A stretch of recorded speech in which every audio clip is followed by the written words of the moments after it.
Bismillahirrahmanirrahim.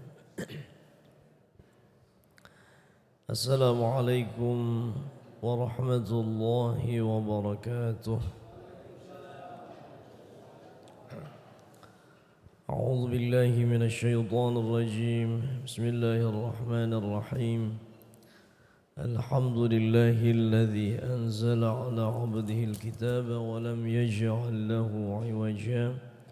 قيما لينذر بأسا شديدا من لدنه ويبشر المؤمنين الذين يعملون الصالحات أن لهم أجرا حسنا اللهم صل وسلم على سيدنا محمد المصطفى وعلى آله وصحبه أهل الصدق والوفاء أما بعد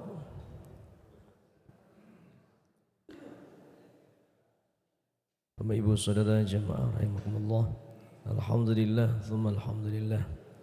Pagi hari ini insyaallah kita akan kembali melanjutkan tadarrus Al-Qur'an kita. Juz 21. Nah, ini sudah bisa dibagi dua ya. Juz 21 paruh pertama. Insyaallah. Juz 21 paruh pertama.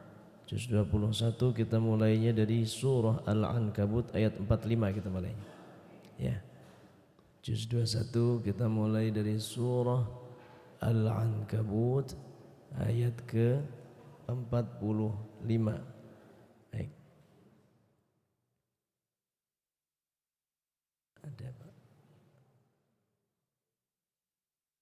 Ada Pak Kiai Sugiarto enggak?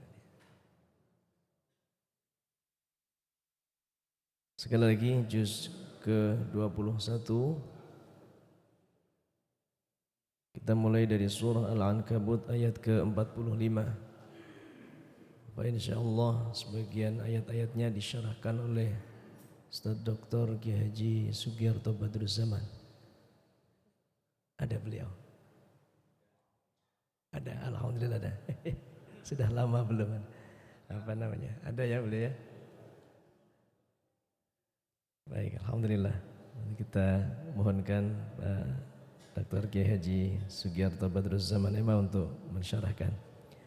Baik, mari kita awali majelis kita dengan bersama bacakan suratul Fatihah. Semoga dengan wasilah barakah Al-Qur'an Allah Ta'ala anugerahkan untuk kita semuanya bersama dengan keluarga dan saudara kita kekuatan iman Islam hingga akhir hayat kita, dianugerahkan sehat afiah, dianugerahkan keberkahan, dikabulkan hajat-hajat yang baik.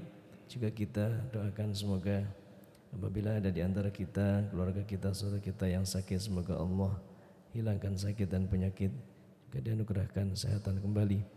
Kita hadiahkan pahala kebaikan bacaan Al-Quran kita untuk orang tua kita, keluarga kita, guru-guru kita, saudara kita yang telah wafat ya Allah. ولا حضرة المسلمين آله وأزواجه وذريته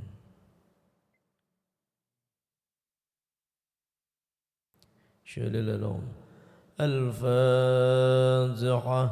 أعوذ بالله من الشيطان الرجيم.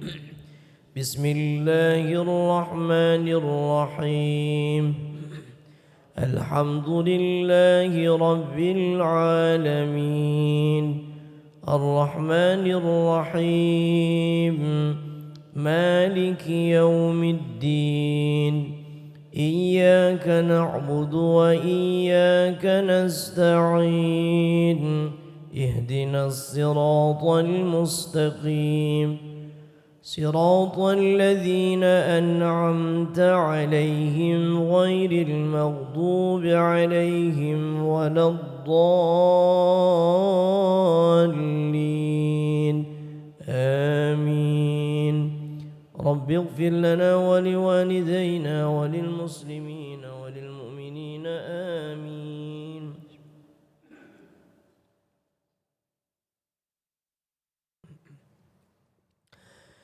أعوذ بالله من الشيطان الرجيم.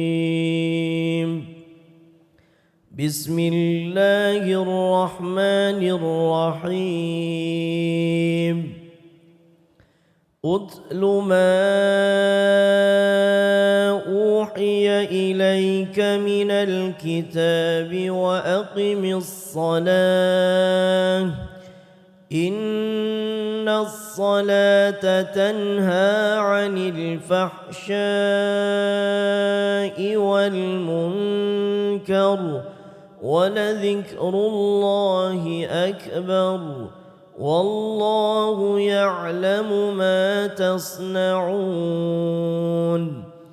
ولا تجادلوا أهل الكتاب إلا بالتي هي أحسن إلا الذين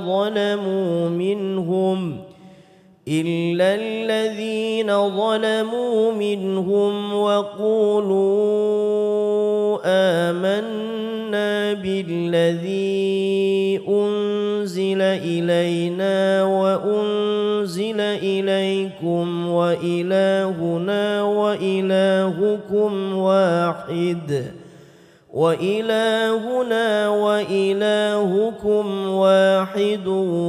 ونحن له مسلمون وكذلك أنزلنا إليك الكتاب فالذين آتيناهم الكتاب يؤمنون به ومن هؤلاء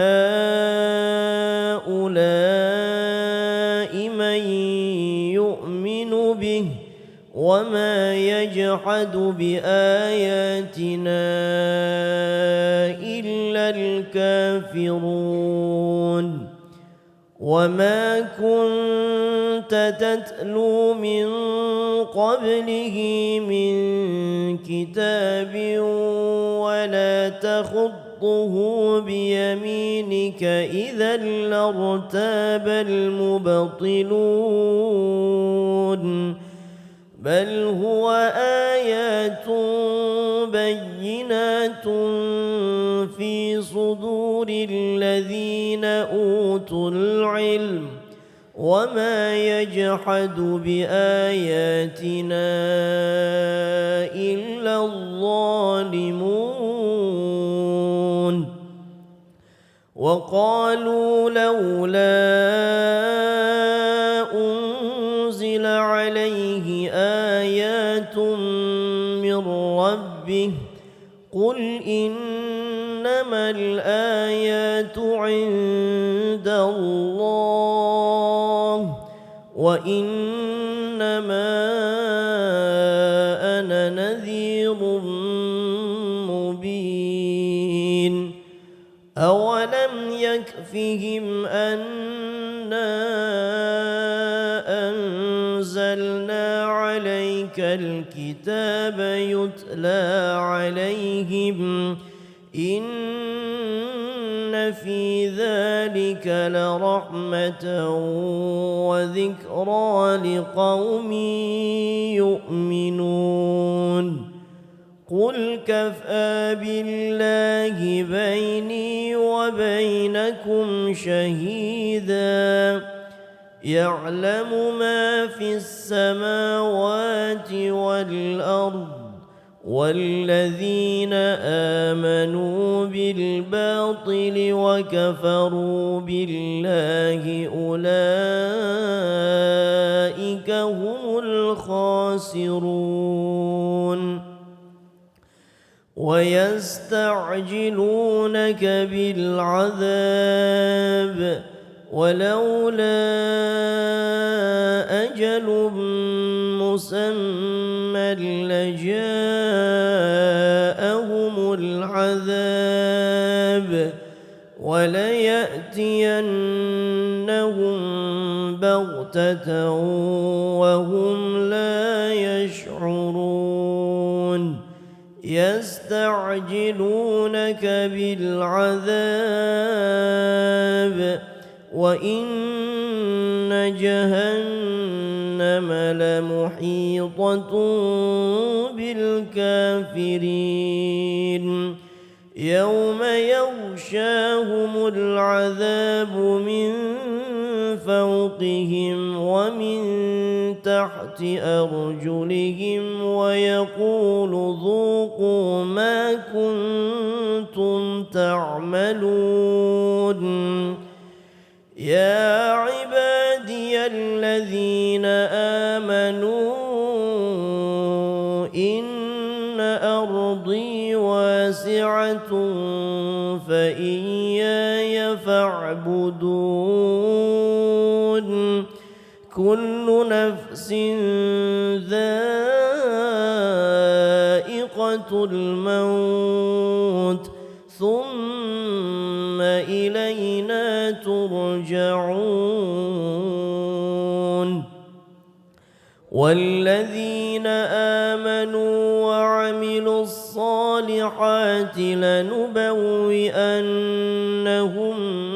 من الجنة غرفا تجري من تحتها الأنهار خالدين فيها نعم أجر العاملين الذين صبروا وعلى ربهم يتوكلون وكأي من دابة لا تحمل رزقها الله يرزقها وإياكم وهو السميع العليم ولئن سألتهم من خلق السماوات والأرض وسخر الشمس والقمر ليقولن الله فأنى يؤفكون الله يبسط الرزق لمن يشاء من عباده ويقدر له إن الله بكل شيء عليم ولئن سألتهم من نزل من السماء ماء فأحيا به الأرض من بعد موتها ليقولن الله قل الحمد لله بل أكثرهم لا يعقلون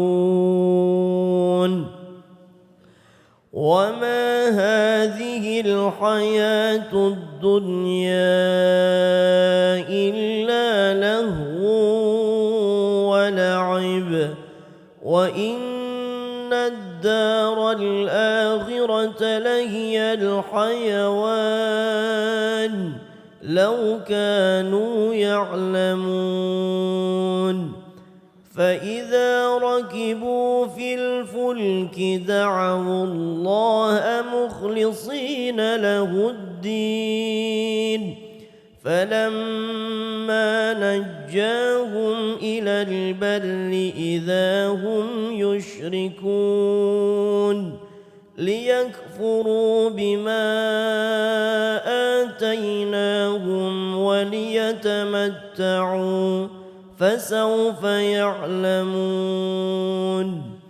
أولم يروا أنا جعلنا حرما آمنا ويتخطف الناس من حولهم أفبالباطل يؤمنون وبنعمة الله يكفرون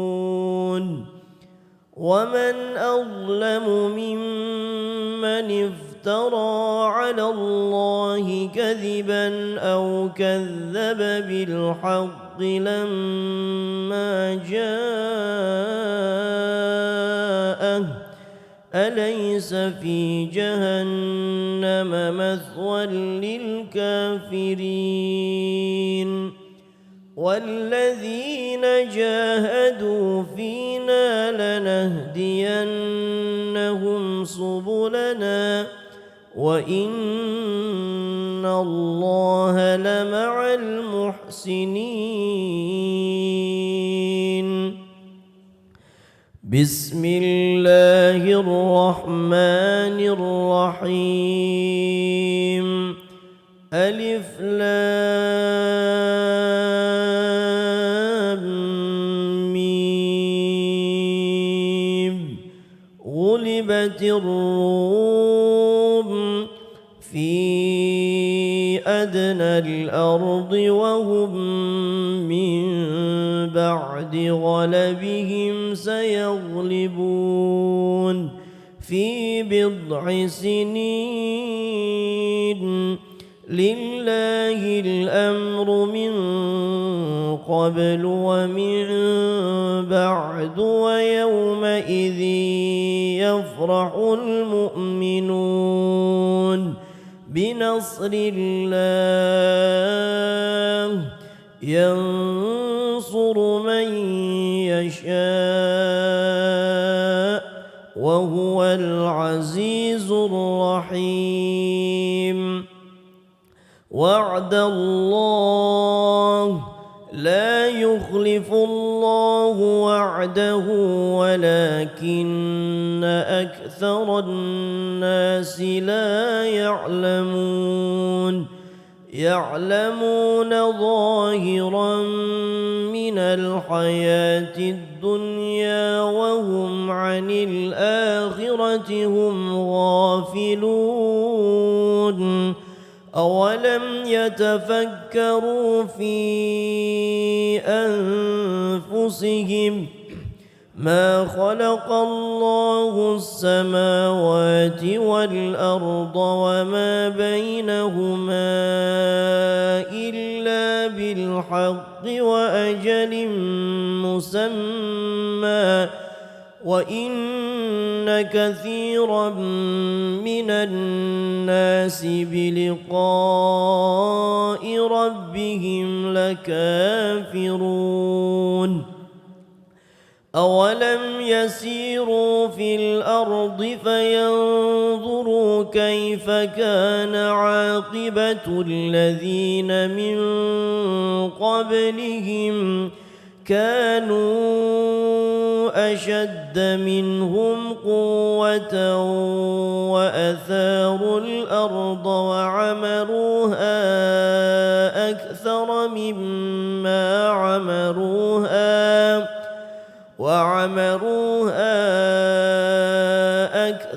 مما عمروها وجاءتهم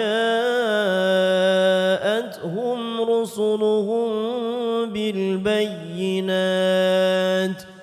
فما كان الله ليظلمهم ولكن كانوا أنفسهم يظلمون ثم كان عاقبة الذين أساءوا السوء أن كذبوا بآيات الله ثم كان عاقبة الذين أساءوا السوء أن كذبوا بآيات الله وكانوا بها يستهزئون. الله يبدأ الخلق ثم يعيده ثم إليه ترجعون. ويوم تقوم الساعة يبلس المجرمون ولم يكن لهم من شركائهم شفعاء وكانوا بشركائهم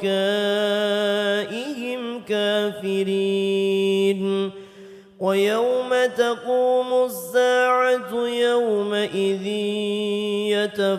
يتفرقون فأما الذين آمنوا آمنوا وعملوا الصالحات فهم في روضة يحبرون وأما الذين كفروا وكذبوا بآياتنا ولقاء الآخرة فأولئك في العذاب محضرون فسبحان الله حين تمسون وحين تصبحون وله الحمد في السماوات والأرض وعشيا وحين تظهرون يخرج الحي من الميت ويخرج الميت من الحي ويحيي الأرض بعد موتها وكذلك تخرجون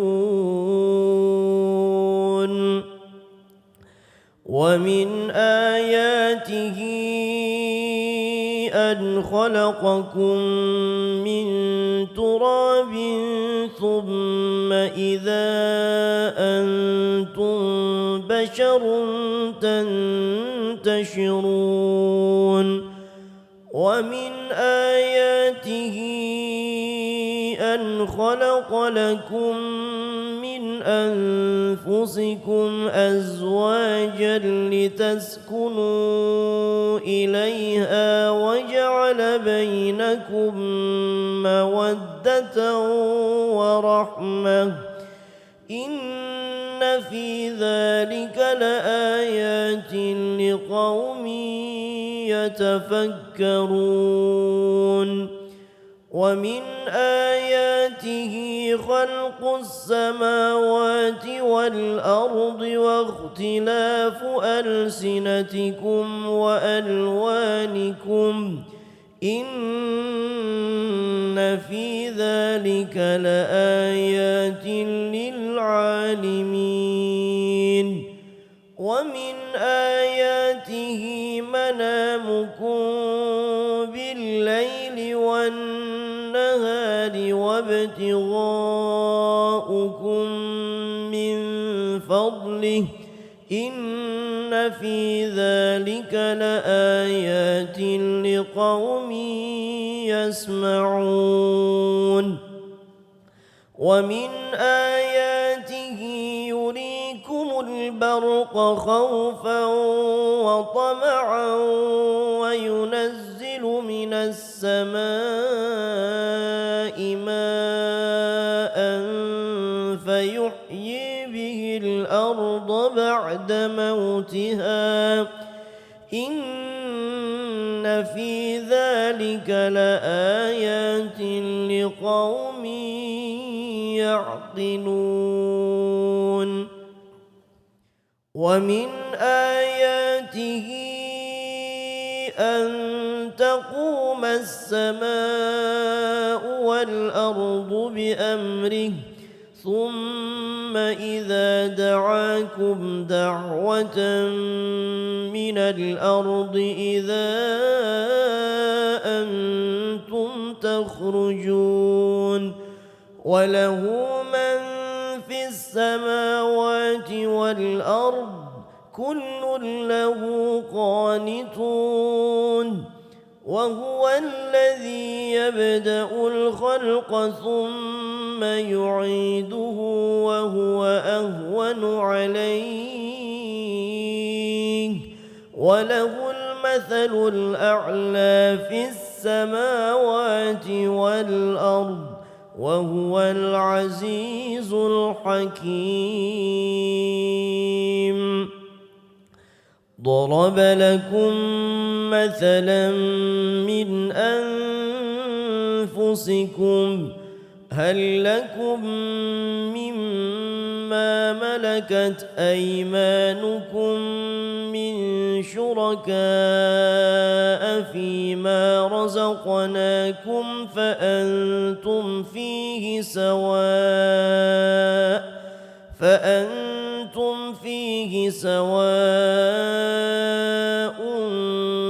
تخافونهم كخيفتكم أنفسكم كذلك نفصل الآيات لقوم يعقلون بل اتبع الذين ظلموا أهواءهم بغير علم فمن يهدي من أضل الله وما لهم من ناصرين فأقم وجهك للدين حنيفا فطرة الله التي فطر الناس عليها لا تبديل لخلق الله ذلك الدين القيم ولكن أكثر الناس لا يعلمون منيبين إليه واتقوه وأقيموا الصلاة ولا تكونوا من المشركين من الذين فرقوا دينهم وكانوا شيعا كل حزب بما لديهم فرحون وإذا مس الناس ضر دعوا ربهم منيبين إليه ثم إذا أذاقهم منه رحمة إذا فريق منهم بربهم يشركون ليكفروا بما آتيناهم فتمتعوا فسوف تعلمون أم أنزلنا عليهم سلطانا فهو يتكلم بما كانوا به يشركون وإذا أذقنا الناس رحمة فرحوا بها وإن تصبهم سيئة بما قدمت أيديهم إذا هم يقنطون أولم يروا أن الله يبسط الرزق لمن يشاء ويقدر إن في ذلك لآيات لقوم يؤمنون فآت ذا القربى حقه والمسكين وابن السبيل ذلك خير للذين يريدون وجه الله وأولئك هم المفلحون وما آتيتم من ربا ليربو في أموال الناس فلا يربو عند الله وما آتيتم من زكاة تريدون وجه الله فأولئك هم المضعفون الله الذي خلقكم ثم رزقكم ثم يميتكم ثم يحييكم هل من شركائكم من يفعل من ذلكم من شيء سبحانه وتعالى عما يشركون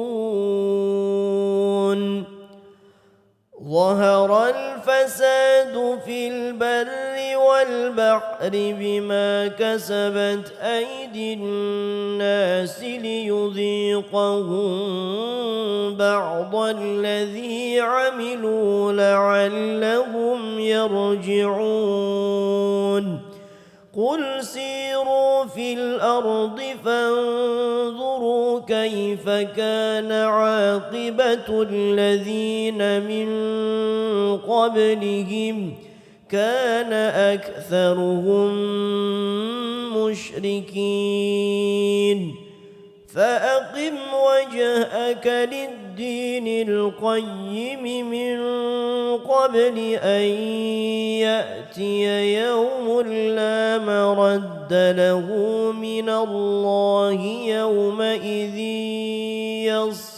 يصدعون من كفر فعليه كفره ومن عمل صالحا فلأنفسهم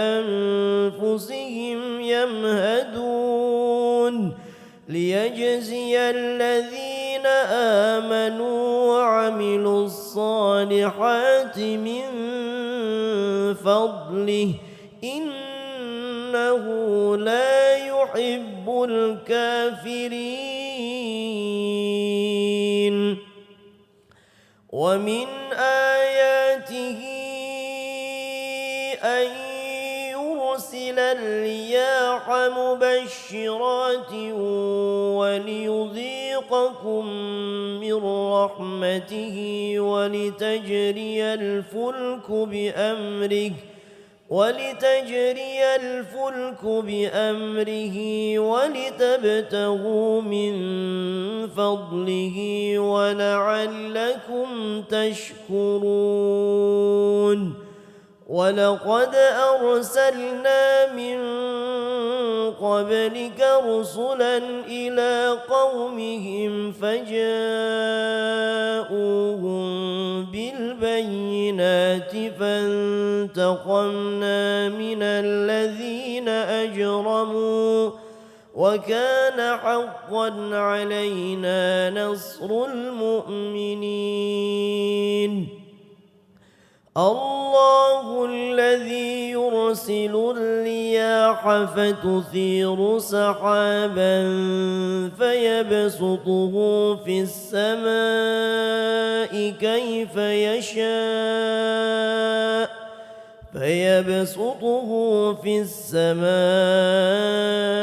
كيف يشاء ويجعله كسفا فترى الودق يخرج من خلاله فإذا أصاب به من يشاء من عباده إذا هم يستبشرون وإن كانوا من قبل أن ينزل عليهم من قبله لمبلسين فانظر إلى آثار رحمة الله كيف يحيي الأرض بعد موتها إن ذلك لمحيي الموتى وهو على كل شيء قدير ولئن أرسلنا ريحا فرأوه مصفرا لظلوا من بعده يكفرون فإنك لا تسمع الموتى ولا تسمع الصم الدعاء إذا ولوا مدبرين وما أنت بهاد العمي عن ضلالتهم إن تسمع إلا من يؤمن بآياتنا فهم مسلمون الله الذي خلقكم من ضعف ثم جعل من بعد ضعف قوة ثم جعل من بعد قوة ضعفا وشيبة يخلق ما يشاء وهو العليم القدير ويوم تقوم الساعة يقسم المجرمون ما لبثوا غير ساعة كذلك كانوا يؤفكون وقال الذين أوتوا العلم والإيمان لقد لبثتم في كتاب الله إلى يوم البعث فهذا يوم البعث ولكنكم كنتم لا تعلمون فيومئذ لا ينفع الذين ظلموا معذرتهم ولا هم يستعتبون ولقد ضربنا للناس في هذا القرآن من كل مثل ولئن جئتهم بآية ليقولن الذين كفروا إن أنتم إلا مبطلون كذلك يطبع الله على قلوب الذين لا يعلمون فاصبر إن وعد الله حق ولا يستخفنك الذين لا يوقنون بسم الله الرحمن الرحيم ألف لام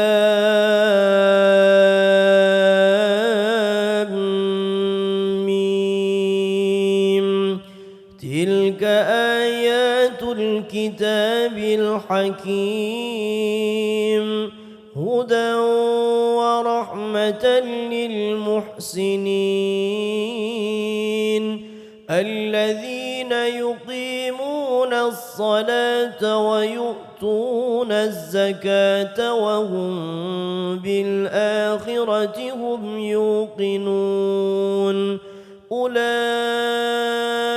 على هدى من ربهم وأولئك هم المفلحون ومن الناس من يشتري لهو الحديث ليضل عن سبيل الله بغير علم ويتخذها هزوا أولئك لهم عذاب مهين وإذا تتلى عليه آياتنا ولى مستكبرا كأن لم يسمعها كأن في أذنيه وقرا فبشره بعذاب أليم إن الذين آمنوا وعملوا الصالحات لهم جنات النعيم خالدين فيها وعد الله حقا وهو العزيز الحكيم خلق السماوات بغير عمد ترونها وألقى في الأرض رواسي أن تميد بكم وبث فيها من كل دابة وأنزل أنزلنا من السماء ماء فأنبتنا فيها من كل زوج كريم هذا خلق الله فأروني ماذا خلق الذين من دونه بل الظالمون في ضلال مبين صدق الله العظيم.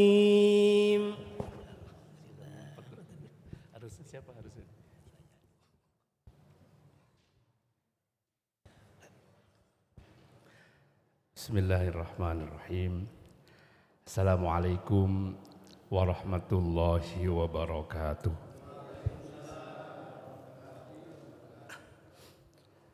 Alhamdulillahirabbil alamin.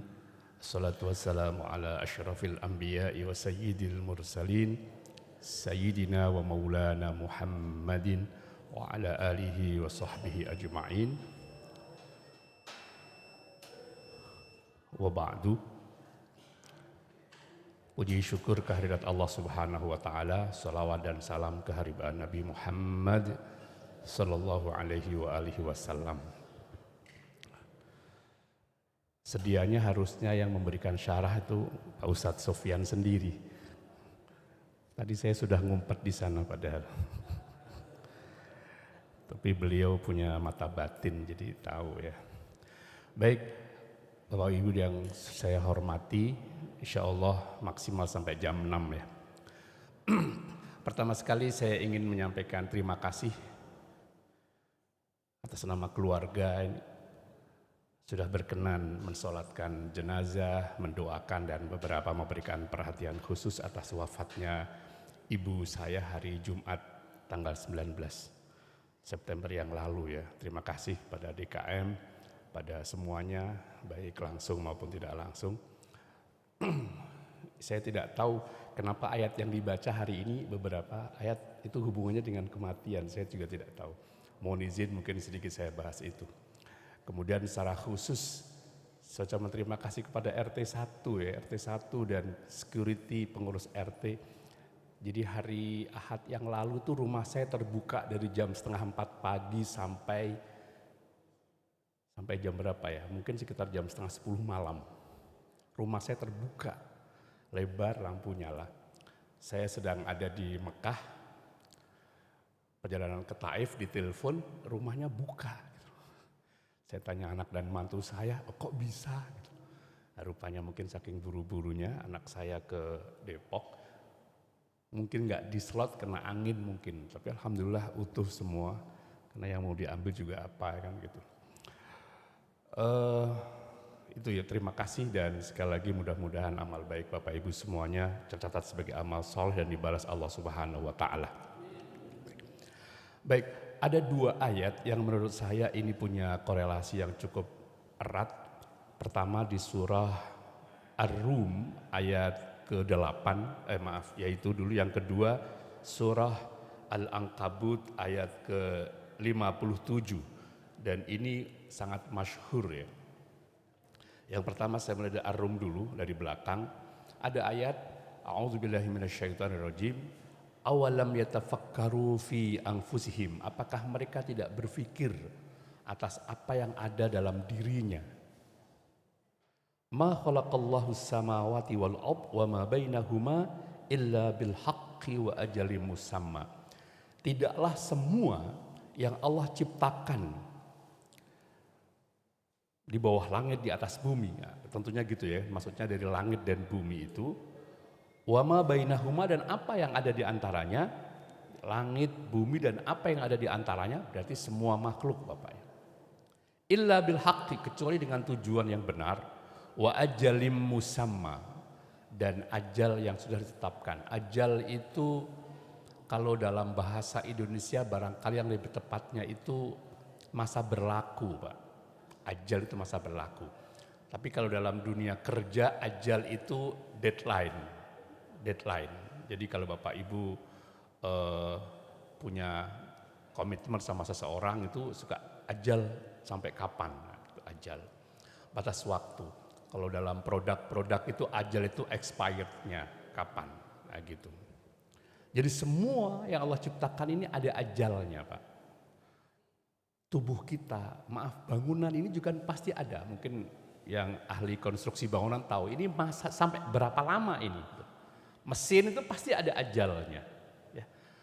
Baterai itu pasti ada. Semua, tidak ada yang abadi Pak, pasti ada. Ini sampai kapan harus diperbaiki itu. Kalau kita lihat apa namanya produksi benda-benda itu, ini baru sampai ini bisa berlaku. Wa inna katsiran minan nasi biliqa'i rabbihim lakafirun. Tetapi sebahagian besar manusia itu mendustakan perjumpaan dengan Tuhannya. Perjumpaan dengan Tuhannya itu diingkari, bahwa nanti akan berjumpa. Kalau sudah sampai ajal akan berjumpa, akan kembali. Benda-benda kalau sudah hancur kembali, akan diurai lagi kan gitu. Akan kembali kepada asalnya lagi. Semua Pak, tidak ada yang tidak. Maaf, indera kita semua punya ajal. Yang dulu kuat, perkasa, gagah, ya kembali ke asalnya lagi, kembali ke asal penciptaan lagi dan seterusnya. Nah, kalau kita hubungkan dengan ayat pada surat sebelumnya, kullu nafsin, semua yang bernyawa, ada yang mengartikan semua jiwa, ada yang mengartikan semua yang bernafas. Kullu nafsin dha'iqatul maut, dia akan mencapai. Nah, kata al-maut itu suka diartikan dengan kematian, wafat. Akan sampai pada masa di mana dia harus wafat. Lanjutan ayatnya sangat menarik Pak. Tsumma ilaina turja'un, dan kemudian kepada kamilah semuanya akan kembali. Sama dengan ayat tadi. Ayat tadi diakhiri dengan biliqa'i rabbihim, menemui Tuhannya. Ayat ini diakhiri dengan ilaina turja'un, kembali kepada Tuhannya. Kalau sudah wafat kembali. Bapak Ibu yang saya hormati, akhir-akhir ini ada banyak paham yang disebut dengan paham agnostik ya, yang mengingkari kehidupan setelah mati, kehidupan akhirat. Bahkan ada salah seorang, saya menyebutnya sebagai, ya kalau Pak Profesor Hasanuddin, beliau nyebutnya murtadah ya gitu loh. Ada seorang yang mengaku pernah hafal Al-Quran, perempuan lepas kerudung, kemudian sekarang mengajarkan ajaran itu bahwa hidup setelah mati nggak ada, segala macam banyak hal lah. Itu viewernya di YouTube-nya itu udah puluhan ribu. Tetapi kalau kita coba kaji lebih jauh Bapak Ibu, tidak mungkinlah hidup setelah mati itu nggak ada. Jadi episode dunia ini nggak cukup Pak. Pasti ada episode berikutnya kan gitu. Di dunia nyari keadilan susah ya, pasti nanti ada. Saya tertarik justru tulisan seorang dosen filsafat kedokteran di Amerika. Bapak boleh cari. Judul bukunya itu Life After Death. Pengarangnya namanya Profesor Dr. Raymond Moody. Raymond Moody, M-O-O-D-Y. Profesor Raymond Moody ini ditanya oleh banyak orang, Prof, orang kalau sudah mati kemana? Pertanyaan ini diajukan beberapa kali kepada beliau, sampai akhirnya beliau membuat riset, Pak. Seluruh rumah sakit itu diberikan semacam kuesioner, angket gitu, suruh membuat data di mana rumah sakit itu pernah nggak ada kasus, orang suka menyebut mati suri. Wafat, dinyatakan wafat, kemudian hidup lagi. Nah, kita punya banyak kenalan. Belum lama ada jamaah haji saya, rumahnya di Serua, Ciputat, mengalami hal itu Pak, cerita pengalaman spiritualnya. Termasuk Allahu Yarham Kiai Arifin Ilham, itu juga cerita itu. Ada sahabat dari istri saya namanya Pak Kiai Qasim Arsyadani, pengasuh pesantren di Sasak Panjang, itu juga pernah mengalami itu katanya. Kiai saya, Kiai Haji Ali Maksum, itu juga pernah asar diumumkan wafat, kemudian Isya diralat Pak, nggak jadi wafat. Jadi sempat monitor di rumah sakit itu datar, kemudian udah dilepas, kemudian ada lagi. Dan itu ternyata di Amerika ada lebih dari 100 yang dijadikan sampel. Dan setelah, kan hidup lagi di Amerika, ditanya satu-satu. Nah dari 100 orang yang pernah mati suri ini, lebih dari 86% itu menceritakan hal yang sama, mirip, redaksinya yang berbeda. Sisanya itu juga hampir mirip, bahwa setelah dia dinyatakan mati oleh dokter itu, dia menyaksikan. Ada yang membuat nafas buatan, ada yang meraung-raung nangis, ada yang menutup dengan kain putih, ada yang hubungi sana sini, semua itu disaksikan oleh yang bersangkutan. Sampai akhirnya dia kemudian sadar lagi. Ini menurut Profesor Baikuni, kalau sesuatu terjadi berulang-ulang kali dan kejadiannya sama atau serupa, maka ini dikatakan ilmiah, Pak. Ilmiah itu enggak maksudnya sesuatu yang empirik. Sesuatu yang enggak masuk akal, tapi kalau berulang-ulang kali itu akhirnya ilmiah, dan itu akhirnya menjadi satu hukum. Nah, gitu. Oleh karenanya Bapak Ibu yang saya hormati, paham yang sekarang mengatakan bahwa habis mati ini udah selesai, itu bertentangan tentu dengan teori modern ini. Ini teori modern. Nah, jadi ada kehidupan setelah mati yang kita suka sebut dengan istilah eskatologi, ya, eskatologi. Nah, di dalam literatur Islam itu di pesantren dikaji satu kitab namanya Daqaiqul Akhbar karya Syekh Abdurrahim Ahmad Al-Qadi di Mesir. Maksud saya buku itu cetakan Mesir ya. Beliau dari mana ya? Saya sepertinya Mesir juga ya. Itu populer. Bapak sekarang bisa download kitabnya itu, dan itu sudah ada bahasa Indonesianya. Di situ dijelaskan tentang bagaimana penciptaan Nabi Adam, tentang ruh, tentang malaikat, juga tentang nyawa atau ruh manusia dan seterusnya. Nah, salah satu di antara yang disampaikan dalam buku itu, nah maaf sebelum saya lanjutkan, kitab ini memang banyak mengkisahkan mimpi, Pak. Mimpi, pengalaman dari mimpi, gurunya segala macam. Dan kita juga jangan mengabaikan mimpi, Pak. Tidak semua mimpi itu bunga tidur. Apalagi mimpi-mimpi yang gak ada hubungan dengan keseharian kita. Maka ada pesan ittaqu firasyatal mu'minin. Mimpi kadang-kadang firasyat, Pak. Ya kalau kita buka Quran, beberapa kan mimpi. Nabi Ibrahim mimpi, kemudian menyembelih putranya. Nabi Yusuf mimpi. Ya. Fir'aun mimpi, singgasananya akan digoyahkan oleh orang Bani Israel. Mahkotanya direbut. Mimpi dan banyak mimpi. Justru sebagian orang mempercayai banget mimpi. Ya, mimpi. Ada satu novel dikarya oleh Cak Nun ya, MH Ainun Najib, judulnya Selilit Sang Kiai. Bapak boleh cari bukunya itu. Kecil tipis tapi maknanya banyak. Mimpi kan itu, mimpi kiainya disiksa di alam kubur dan seterusnya, mimpi. Nah, Daqaiqul Akhbar memang didominasi oleh mimpi-mimpi, tapi mimpi yang ditafsirkan atau dalam bahasa ini takwil mimpi ya. Maka ada dulu buku tafsir mimpi. Tapi saya nggak tahu ada nggak hubungan dengan primbon Jawa itu kadang-kadang ya. Mimpi digigit ular, itu artinya jangan sering main ke sawah kan gitu. Ada mimpi apa lagi Pak? Mimpi gigi copot, itu apa artinya Pak? Oh, suruh rajin gosok gigi kan gitu dan seterusnya. Saya kira tidak jauh beda dengan itu. Nah, kembali kepada Daqaiqul Akhbar. Dalam Daqaiqul Akhbar itu banyak diriwayatkan tentang bagaimana proses kematian. Salah satu di antaranya, ini kemarin kami di rumah juga ngaji itu Pak. Ada namanya tanda-tanda orang sebelum meninggal, itu nampak 40 hari. Dan ini biasanya ketahuan setelah wafat. Nah, mohon izin jika diperkenankan, saya ingin sedikit cerita tentang mertua saya tentang hal ini. Mertua saya meninggal tanggal 19 September yang lalu. Hitung mundur 40 hari. Nah, salah satu di antara ciri yang disebutkan oleh Imam Abdurrahim Ahmad Al-Qadi dalam kitab Daqaiqul Akhbar, 40 hari sebelum orang meninggal itu ada saja dalam tanda petik keanehan-keanehan yang tidak biasanya. Bapak Ibu kalau punya keluarga, kerabat, famili, handetola, tetangga yang meninggal, hitung mundur 40 hari sebelumnya Pak, apa yang terjadi kira-kira? Walaupun ini enggak selalu Pak ya, enggak pasti, tapi biasanya. Di situ disebutkan al-adah, artinya kebiasaan itu. Nah, almarhumah ibu mertua saya itu mohon maaf, mohon izin, ibu guru saya, Ibu Nyai, istri dari kiai saya.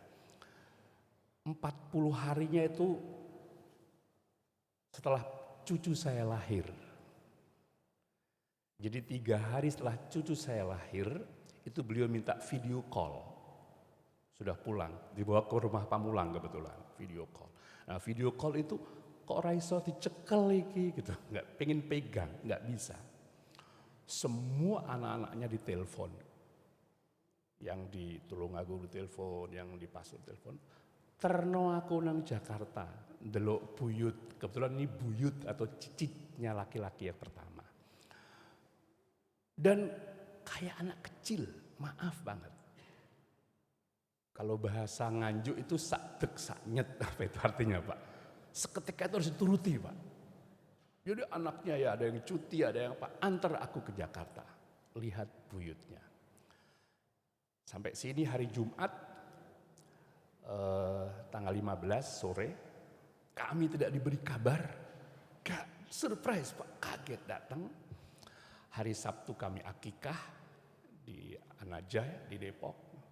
Mohon izin tidak mengundang karena yang punya hajat mantu saya ya. Dan Ustadz Sofyan Hadi berkenan hadir. Akikah itu aneh betul. Rumah didoain, khataman 30 juz di rumah anak saya.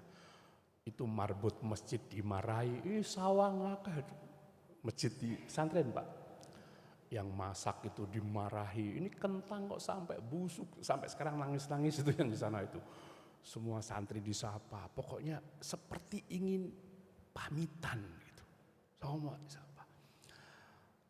17 Agustus pas saya sedang upacara, beliau kembali ke Pamulang dan sakit. Sudah sakit, merasa sakit banget. Itu tepat 40 harinya. Nah sampai rumah itu ada aja yang aneh-aneh. Semua dititipin ini, rumah dibetulin.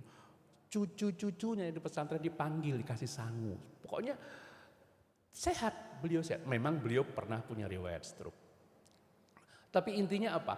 Ada keanehan-keanehan. Yang sepertinya kalau sekarang kita ceritakan, oh itu pamitan. Yang gak biasanya di ini, di data. Saya pengen ini, pengen itu. Ini ada apa gitu loh. Nah setelah itu Bapak Ibu yang saya hormati, karena beliau pernah serangan stroke 2 tahun yang lalu dan nggak pernah kontrol, udah mulailah ngedrop, kita pulang pergi. Nah hari Selasa tanggal 16 September saya berangkat umroh bersama anak saya yang kedua, saya pamitan lewat video call, juga nggak seperti biasanya. Biasanya saya pamitan tuh standar salam Kanjeng Nabi yo uripmu. Sekarang panjang doanya. Berkah uripmu, mulya uripmu, diridhoi pangeran, macam-macam itu kayak doa. Doa enggak orang sedang umroh, Pak. Doa seperti pamitan. Itu hari Selasa. Jadi pas beliau wafat Jumat dini hari jam 2.30 saya sedang ada di Mekah bersama anak saya yang kedua dan beliau wafat sebelumnya minta sholat di kursi roda, di tayamumi dan itulah terakhirnya. Nah sebelumnya Pak sempat mengalami semacam demensia, hilang ingatan sekitar beberapa jam. Itu sholat terus, udah habis sholat lagi itu beberapa jam. Ya, jadi hari Kamisnya itu dan Kamis semuanya ya karena kata dokter sehat dan akan kembali pulang. Aku pengen mulih dan ternyata pulang ke haribaan Allah Subhanahu wa Ta'ala. Baik Bapak Ibu yang saya hormati, yang saya ingin sampaikan apa? Pertama adalah ternyata kata-kata tsumma ilaina turja'un sama marji'ukum tadi, kembali kepada Tuhan, kembali menghadap kepada Allah itu sebelumnya ada firasat bahwa kita mau kembali. Ya. Maka kalau punya orang tua, punya orang yang sakit, kalau sudah mulai itu udah hati-hati. Kadang-kadang diuji kesabaran kita. Udah berikan bakti yang terbaik untuk beliau. Ya, termasuk kalau punya pasangan hidup sudah mulai aneh-aneh Bu ya. Udah mulai minta yang enggak ya. Bukan mustahil itu. Saya punya kawan di Villa Dago, temannya Pak Ustadz Zainal Arifin juga di Villa Dago Bu, belum lama wafat. Seumuran dengan saya, sekelas dengan saya. Itu juga menjelang ajalnya, aneh-aneh aja. semua temennya ditelepon, semua kayak gitu tuh.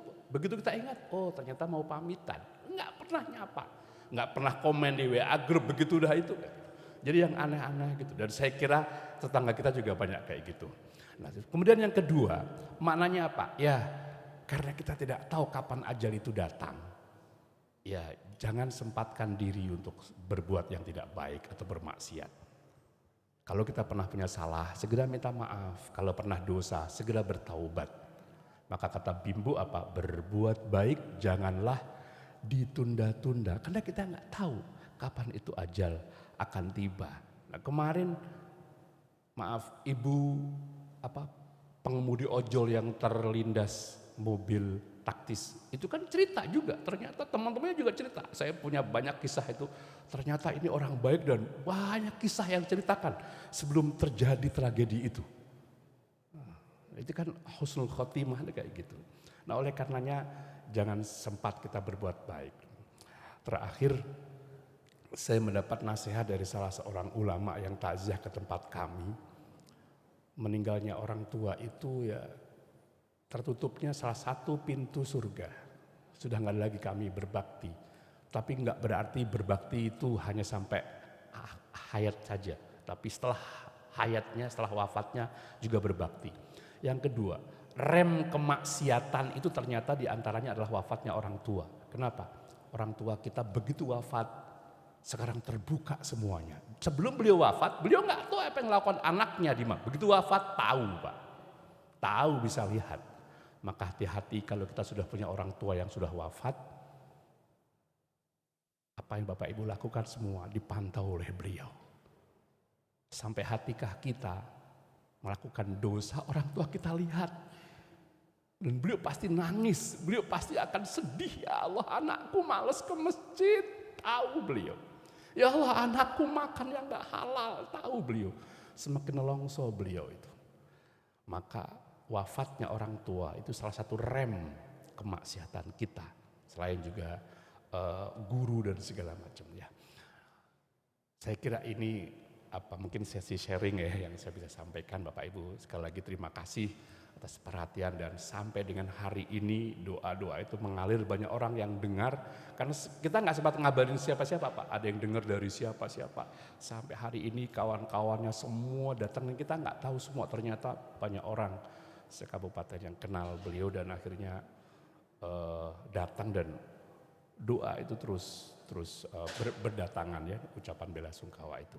Semoga almarhumah dilapangkan kuburnya, diterima amal ibadahnya.